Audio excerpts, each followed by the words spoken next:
Noche obscura. La niebla comenzó a descender sin aviso, como si el mundo estuviera cansado de mostrarse.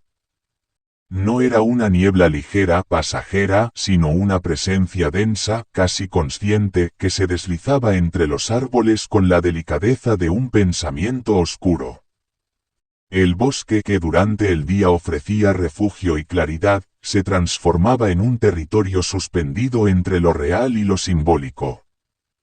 Las ramas se alzaban como brazos petrificados, como preguntas sin respuesta, y el suelo crujía bajo los pasos de una figura solitaria que avanzaba sin rumbo. No había caminos marcados ni señales. Solo árboles que parecían custodios de un misterio antiguo. El caminante no sabía por qué había entrado en el bosque.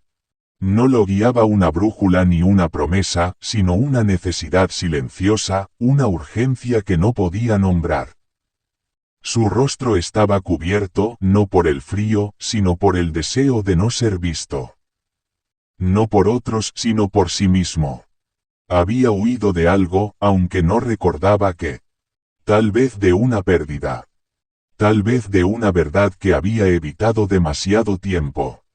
La niebla lo envolvía como un abrazo ambiguo, entre protección y amenaza. Cada paso lo hundía más en un mundo que no obedecía al tiempo ni a la lógica.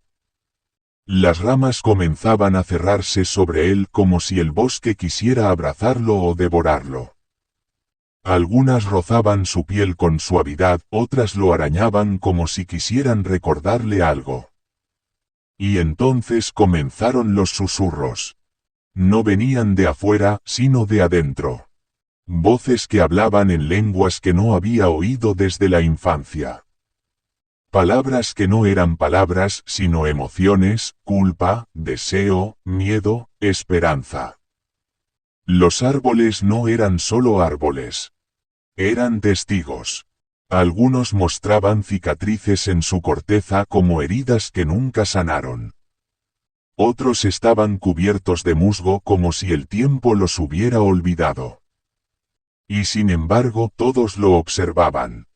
No con ojos sino con presencia.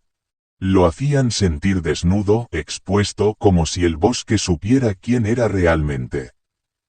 Cada rama que tocaba parecía tener memoria. Algunas eran delgadas y quebradizas, otras gruesas y retorcidas.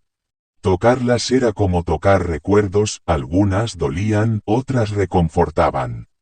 El bosque no era un lugar, era un estado. Un espejo. Un umbral. A medida que avanzaba, la niebla se volvía más densa. El mundo exterior desaparecía. No había cielo ni horizonte. Solo ramas que se entrelazaban como pensamientos obsesivos. Algunas parecían manos extendidas, otras serpientes dormidas. El caminante comenzó a notar que el bosque no lo había atrapado, lo había llamado. Que la oscuridad no era enemiga, sino guía. Que las ramas no eran obstáculos, sino caminos. Después de un tiempo indefinido, porque allí el tiempo no existía, llegó a un claro. No era amplio, pero tenía algo distinto, un silencio absoluto. En el centro, un árbol solitario. No era el más alto ni el más fuerte, pero brillaba con una luz tenue, como si guardara algo sagrado. Se acercó. Al tocarlo, sintió un estremecimiento. No era dolor, era revelación. El árbol le mostró visiones, fragmentos de su vida que había enterrado. Un abrazo que nunca dio. Una promesa que rompió. Una mirada que evitó. Todo lo que había negado estaba allí, latiendo en la savia del árbol. La niebla comenzó a cambiar. Ya no era amenaza, sino revelación. Ya no ocultaba, sino que mostraba. Comprendió que el bosque no lo había encerrado, lo había reflejado. Que los árboles con sus raíces profundas eran testigos de lo que somos cuando dejamos de huir. Se sentó bajo el árbol y por primera vez en mucho tiempo lloró.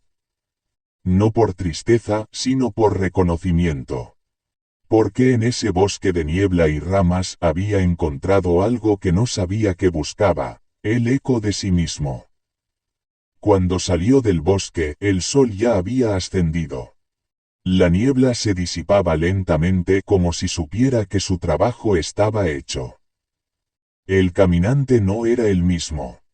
No llevaba nada pero lo tenía todo. Porque en la oscuridad había descubierto la luz que siempre había estado dentro.